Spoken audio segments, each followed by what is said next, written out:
Morning mga idol, dito tayo sa breeder section. Ito mga idol, bagong pairing natin. So, sagad. Ngayon ko lang to sinalang mga idol. Yung pinakita ko sa inyo, nag-iisip ako noon kung sino-sino ang i-breeding natin. So, wanted line, cross positive line. Ito kay positive to mga idol. Yung checker na to, Cagayan finisher yan. Tapos naman ito naman grizzly Iloilo finisher, wanted line. Ito naman tayo sa kabila mga idol para masilip nyo lahat. Dito naman mga idol, ito bagong experiment breeding na naman natin to. Yan, wanted line, cross to Sokme line. Ito kay positive Stephen SPM Block. Pinangalanan natin tong Sokme line. Mga anak nito nagpo-produce ng na mga second placer at saka 11 to 10 placer.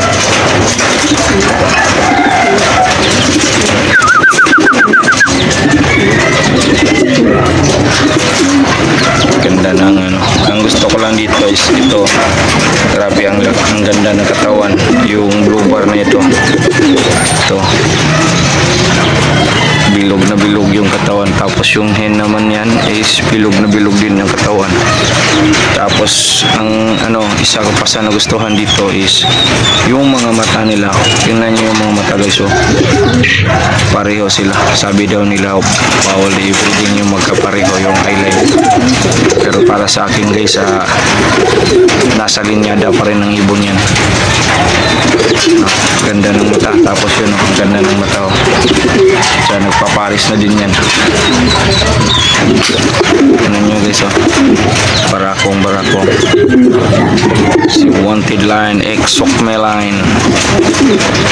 Tapos kabila naman naghahalikan.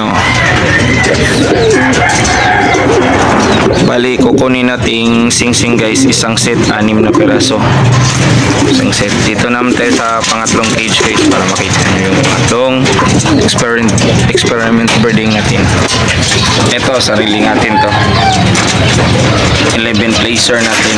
Si 013.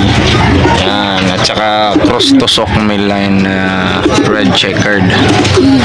Parang natatakot pa si Sokme line. Yung marako na rin.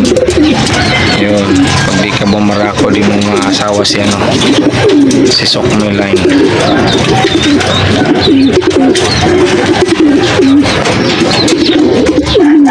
Ito Sokme line, tinawag ko din doon Sokme line kasi magkadugulan sila nito magkadugulan sila nito.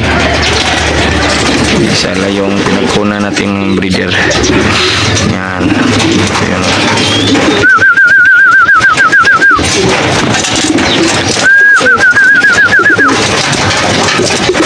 Pareho sila ng katawan guys, or ipapalit lang natin to guys kasi ito hindi ito masyadong yung katawan nito, pero yung ating blue bar, maganda yung katawan yan, bilog na bilog. Ito hindi masyadong maganda yung katawan, barako. Dito ko muna tatapusin yung vlog natin for today guys. Maraming salamat sa panonood. Bye.